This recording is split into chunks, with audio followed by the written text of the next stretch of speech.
Was explaining how to lead a dog, particularly if a dog pulls on the lead. But I want to explain two or three things very, very carefully first. I use food usually when I train. You don't have to. I'm going to show you how to use food and how not to use food. I'm going to show you both methods. The first thing I want to explain is the fact that I don't use a heavy lead like everybody else uses. You can use a regular standard leash that is a leather lead, but it's not necessary to use a big heavy lead. I'm going to show you how to use that if you want to. So first thing is, if you'll notice how long my lead is, it's approximately 6 feet long, a little longer than that actually. And the reason is, I measure the lead out so that when my arms are outstretched all the way like this, in between my thumbs, my lead almost touches the ground. The reason that I do that is I'm always teaching a dog to come to me. And if I use only a standard 6-foot leash, which is about this long, right here, without that additional 4 feet or so, if I only use a 6-foot lead, the dog's always underneath my legs and I can never really get the dog out from underneath me, so to speak. So, first off, what I've got here is what I call the easy lead. You can use whatever you want. And basically all it is a little snap. I'm getting ready to patent this thing. And I just clip the lead in there and I can adjust this to any dog. So if I show up and I've got a Rottweiler or if I got a Pekingese, I can use this same lead on all dogs. Now, you'll notice that I always hook my thumb underneath the lead in my hand, through the loop in the lead. And the reason I do that is so I can manipulate my fingers, reach into my pocket, pull out food while I'm working. But if I had the lead held in my hand like this, I wouldn't be able to do that.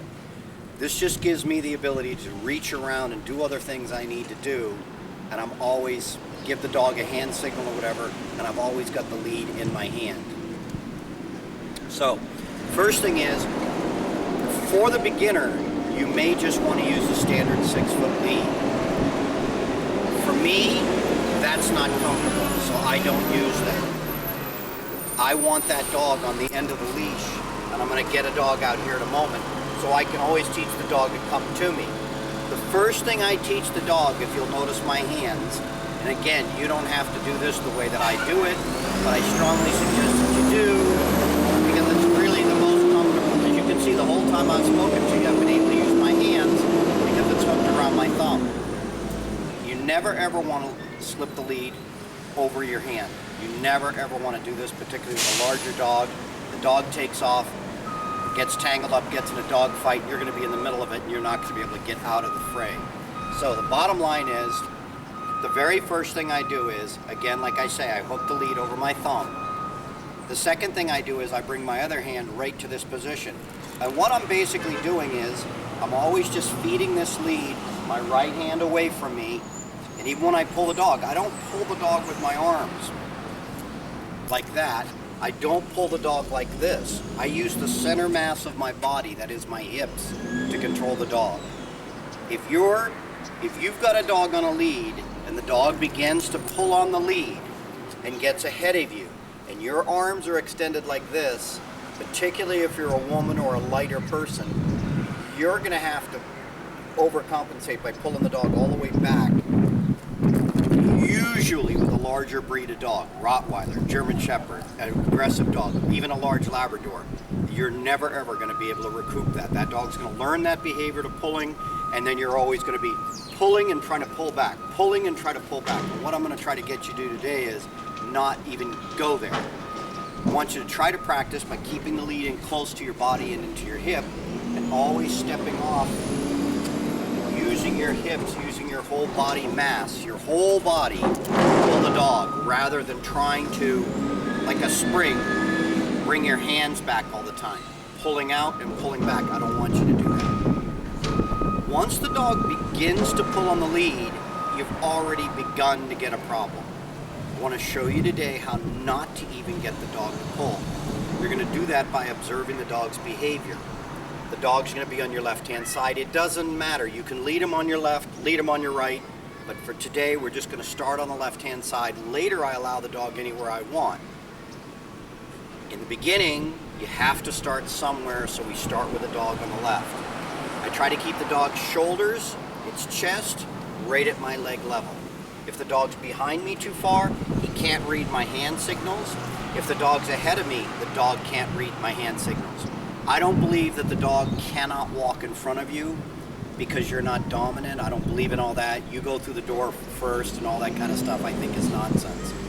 Some people will tell you that if the dog goes through the door first, the dog's dominant over you. I don't believe all of that. And you're going to see in a minute how well my dog's trained, why I don't believe that. I basically want to have control. That is the ability to guide, direct, or manage. I want to guide the dog where we want to go. I want to direct them in the directions that we want to go. And I also want to manage the dog if the dog is unmanageable. That is, if the dog's aggressive, or the dog's overly excited, or the dog's overly zealous, has not had any exercise that day. I want to be able to control that, and I should be able to, or I don't have a trained dog. I don't use that as an excuse. It is advisable, if you have a dog that you cannot control very well, take the dog out to an area where you can run them, and run them for 15 or 20 minutes before you do these exercises. You're going to find out that's easier. I also use a long line, which I'll also show you in a moment, and I put the dog on a long line and let it run around, and then I say come close, have the dog come to my left side, place, and then go ahead and work through these drills again. And then I go break, and the dog's allowed to go wherever the dog wants to go, and then I say, all right, come, the dog comes to me, I tell him place, the dog stands at my side, then I go through the drills again. So basically, the commands that I use are come, wait, and I use wait on every single thing that the dog does in every single environment, in every single situation.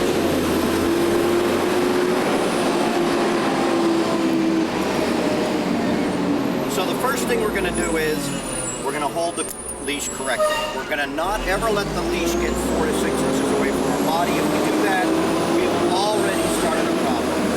We're going to use our hips to step off, to stop, to back up, to everything. We're going to try, I'm going to over-exaggerate everything in the beginning so you get a better understanding of what it is we're doing. What I want you to begin to do is, do not try to interrupt a behavior after it's already occurred. It's already too late.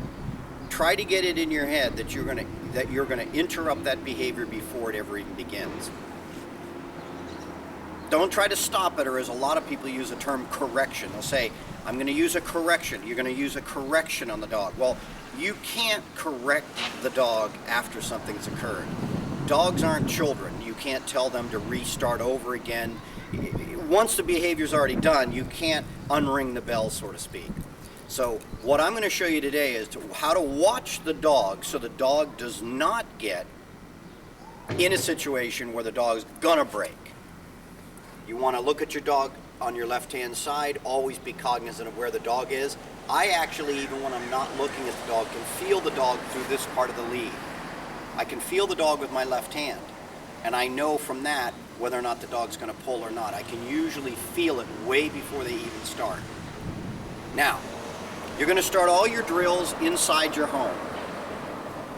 Later, you're going to move outside. The mistake that most people make is they take the dog outside, they start on a walk, they walk 15 or 20 or 30 feet or 100 yards or 800 yards, and then they want the dog to do something. Well, respond to them. Try to keep in your mind that the bottom line is you've already let the dog go so far, probably without much control. And then you're trying to correct it. You can't do that. So we're going to start by building things, particularly with your dog.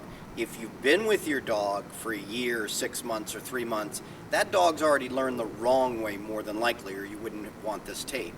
The dog's already learned the wrong way, and now you're going to try. So you're going to have to it would take you longer than me, number one, because I have 35 years experience, and secondly, because the dog is conditioned to do the wrong or give the wrong responses in your presence.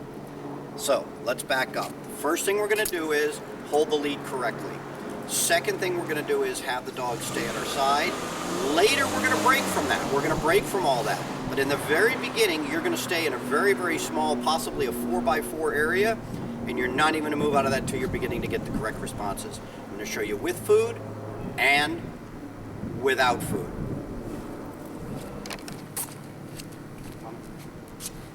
Unfortunately, I have a dog that's already trained.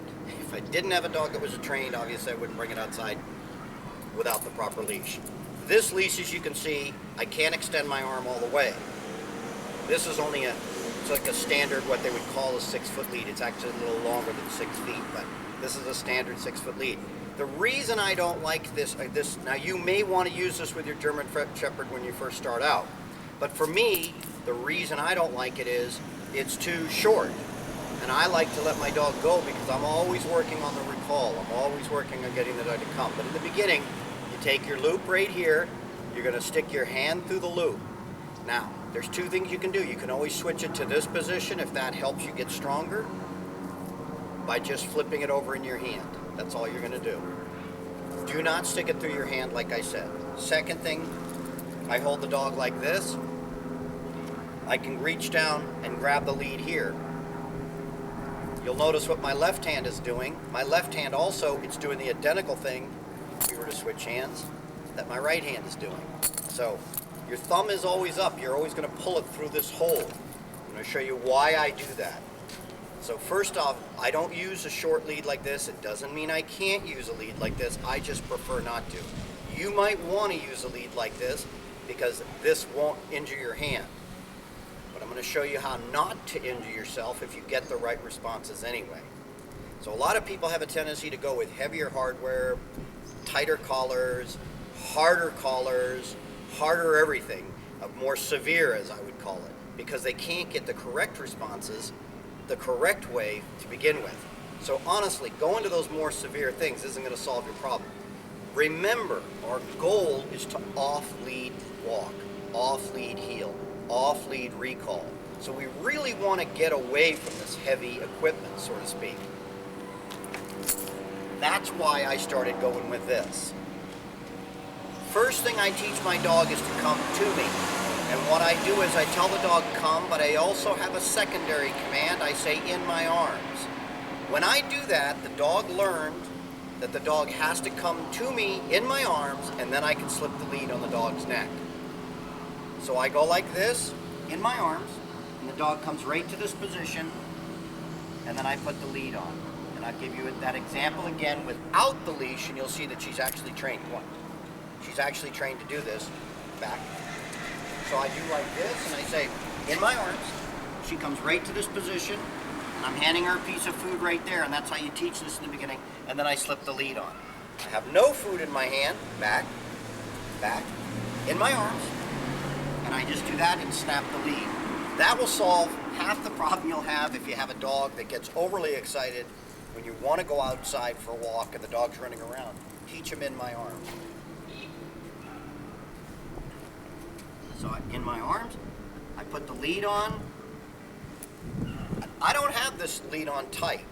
If you have a really absolutely uncontrollable dog, you may want to slide it up further right behind the ears and have it a little tighter than I have it. I do not use choke chains. I don't use pinch collars. I just got away from all that. Now I also don't want a lead that the dog can back out of. I don't want the dog to back out of that. So I put the lead on right here.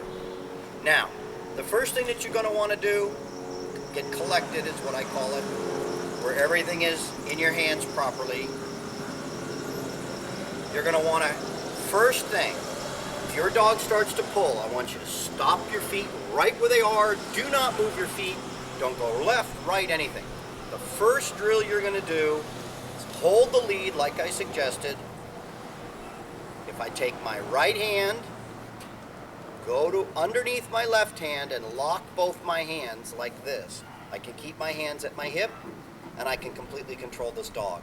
And particularly if you're a woman or you're not physically that strong, you're definitely going to want to do this. Pull up on your dog like this. Come and bring the dog close to you. Take a half a step, stop. Take a half a step back, wait. Take a half a step this way. Take a half a step this way and stop. And that's all you're going to do. And that's the first drills you're going to do, are just going to be so basic. In the beginning, if you have a dog that is pulling way too much, you may not even be able to do the half step. So you would stand right in this position, you'd collect the lead up, you'd bring the dog right to your side. The dog tries to pull. Unfortunately, fortunately this dog is so well trained, I can't show you that. But you get the dog, pull the dog right to this position and stop. That's where you're going to start off. You're not going to start off by taking the dog for a long 20-minute walk. It's not going to do you any good. If the dog's already pulling, that's counterproductive. We want to lead a dog to success. Good girl. So, the first thing is how to hold the lead. And I always pick the lead up the same way. Now, if the dog is really strong and really pulling, and I'm a girl and I can't hold the dog, I'll flip the dog behind me like this, behind my back, and I'll have them use their hips to pull the dog. This doesn't do me much good. There's too much slack. The dog can get ahead of me. I don't want that dog to have that slack. So I pull it, if you'll see the way I adjusted it, I pull it using my hips. And a woman's a lot stronger there than she will be in her arms. So the bottom line is you'll hold it here, grabbing both pieces of this together. I'm going to take a half a step and go come. The dog's going to come with me. Walk, wait, and the dog's going to stop. I'm going to go left. I don't believe, like a lot of other people, to punch the dog with my feet. I never do that. I simply pull the dog in the direction I want the dog to go. And as the dog gets out of my way, I then start to move in that direction. Wait, and back to this position. Come, I pull the dog forward a little bit. If I don't pull the dog forward a little bit, what's going to happen is the dog's going to end up getting wound around me like this, and it's way too late in her response. So what I'll do is, let's go the 4 directions. There's only 4 directions we're going to go in, and then there's variations of it. Forward, come, over, wait, and back. And back is something that takes a little bit of time for a dog to get, but I'm going to show you in a moment. You're going to use it for almost everything. It's almost as important, if not as important, as going forward. So basically that's the 4 directions. Then after I get this pretty good, line, good, wait. I don't tell her good until she's in the right position. And you'll see that her body's parallel to mine. I don't want her butt like that and then say wait.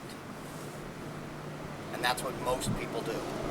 They'll be pulling that neck all the time and they pull that head around and the butt's crooked, and I don't want to reach down and have to push her over to get her in the correct position. If she is forward and she is crooked, the way I'm going to correct that is stepping into her till I get her in the right position. Wait. And see how her chest is right parallel to my legs. This is all right in the same area. So walk, wait, over, wait, come, wait, back, wait, come, wait, over, wait, and that's what you're going to first practice with your dog. Doesn't do you a bit of good to go anywhere with the dog if you don't have the weight. You've got to get the repetitions in. Now, I'm going to show you how to do it with food. I just showed you without food. We're going to do it with food. I'm not going to have to, because this dog's trained, I don't have to hold the lead in my right hand. I shorten this up a teeny bit. I go over, wait, good. Here's food. Come, good. Wait. She's crooked, so I don't want that. So I'll turn, good. Line, back. Good. Show you a little trick on the back. See the loop I just made right here? This is how you can start teaching your dog to back. Seesaw the line back and forth, and it'll make the dog back up. You start off by just stop, back, just a little bit. I'm not pulling her with the lead to back her up. I'm dropping the line down onto her chest and lightly and very slowly backing her up. I also work at home on standing directly in front of the dog, back, and as I crowd the dog will in the very beginning, wait, the dog will in the very beginning just lean just a little bit, back, good, just like that, and that's what I'll reinforce. If your dog isn't doing it, crowd your dog a little bit more, and your dog will back up. And then eventually, as time goes on, I go back, come, and I'm also teaching to come. That's how you start that. So, hold the leash correctly, work the drills. When you feel comfortable, start using food, and you can put it all together and it'll all fall into place. Now, second thing I do, you're going to ask, the first thing you're going to ask me is, well, what do you do when the dog's really, really, really pulling? I interrupt the behavior. Wait, come. When the dog starts to lean forward, you'll see your dog do this. If you sit back and from a distance and have somebody watch you, or even videotape you yourself at home, you'll see that you're allowing the dog to pull before it's supposed to. I promise you are. I guarantee you are. You're letting the dog already get, you're already letting the dog that far out, and then you're trying to bring the dog back. Take it. You're already letting the dog get out there, and then you're trying to correct it. If you bring the dog back into this position, watch how I bring that lead around behind my butt. I use my butt, but the lead's in my other hand now, in my right hand, and instead of it being in front of me like this, the lead's now behind me. Watch how I'll use just my butt to back the dog up. All right, go. Wait. See how I step back with my leg? That right there is what's stopping the dog. Even if you have a large breed dog, if you're holding it right here, you sit back on it and you practice it. I don't mean lean over like this, but stand up straight and sit back on the lead. I guarantee you, you'll interrupt the behavior. The moment you start to see the dog move, you'll just take a half a step back and pull the dog to this position. You don't need to do all this snapping and popping and pulling with your arms, particularly if you're not strong enough. So you're going to teach the dog to stay in the right position by walk, wait, sit, down, down, stand, stand, back. Good. Totally have her attention. If you use food too much and the wrong way, you present the food the wrong way. See, I'll hold food in my hand all the time. The dog's not really following my hand. I can also feed him with my left hand. What a lot of people do is they reach in the pocket, the dog will break from that position, and then they'll reinforce the dog. You can't do that. If you start doing, well, you can do that, but if you start doing that, the dog's going to start coming around the front of you. How do we correct when the dog starts to come in front of us? We go to the left. This way. Now, right now I'm able to cut the dog off with my body. Also, if my lead's in the wrong position, as mine is, now it's in the correct position. To properly get the dog over, the lead needs to be attached on that side of the neck. If I have the lead on this side of the neck, I'm not going to get as quick a response as I should. So, I want to go like this. And you'll notice I pull the lead in the direction I want the dog to go. I don't do this, the dog's going to end up in my way. Do that again. If I do this, the dog's in my way. I want to pull the dog back, watch the pivot of the dog. So then she turns a quick, sharp corner, and I can't get her in my way. Okay. Same thing. I want to come this direction. I watch this again. I'll pull this right over to my hip, and I'm going to just turn my body. Try this in an experiment at home, and you'll see. All you're going to do is pirouette. Step on one foot, and just do this. Watch for the dog. Now, obviously, you're not going to do that out on the street. You're going to go like this. But you do that sharp good. Sharp enough, that dog will turn the correct way. The biggest problem people have is pulling the dog that way. The dogs always end up, see how she's crooked? So this is the next thing I teach her. Line, and she has to go to the correct position. Now you're going to say, yeah, but my dog doesn't understand that. Well, dogs don't understand anything anyway. They respond to stimulus. The way that I get her to do that is, I hook the lead like this in the beginning. And this will be a little secret for you. Sit, stand. That gets her to go back on her feet. This is stand. Down. She'll lay all the way down. Stand. She'll stand back up. That pulls her. Good. Place. Wait. Place. Place.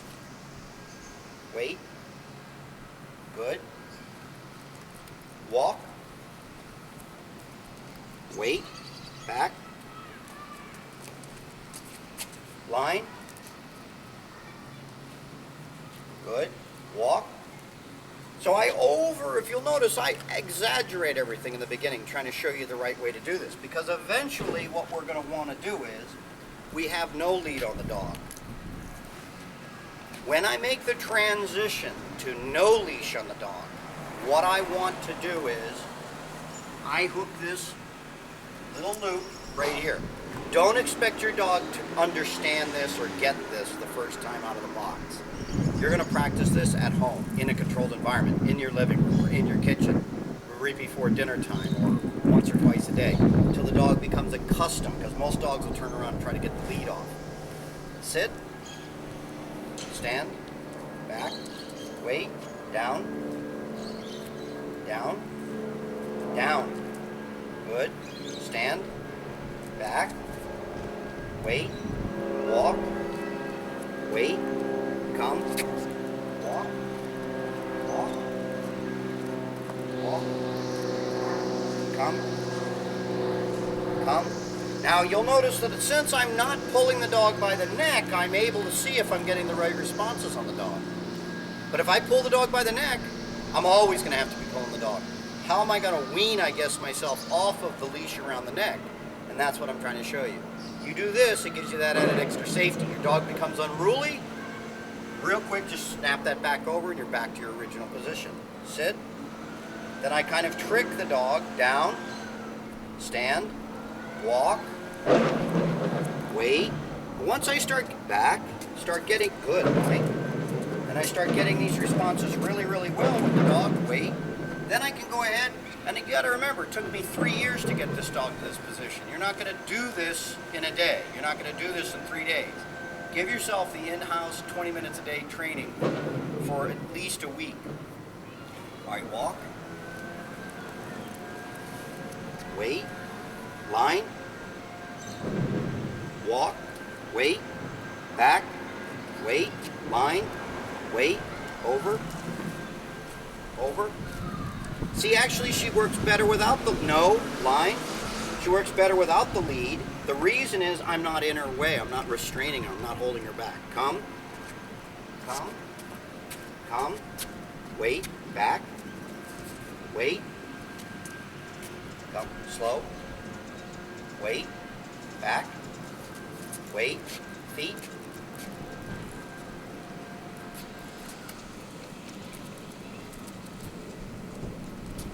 Sit. Wait. Speak. Speak. Good girl.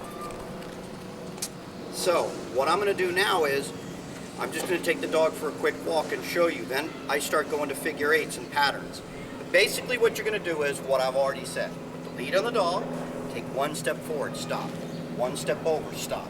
One step forward, to the right, stop. One step back, stop. One step forward, stop. And that's where you're going to get your control. It's not by tugging the dog harder and harder and harder. See that you're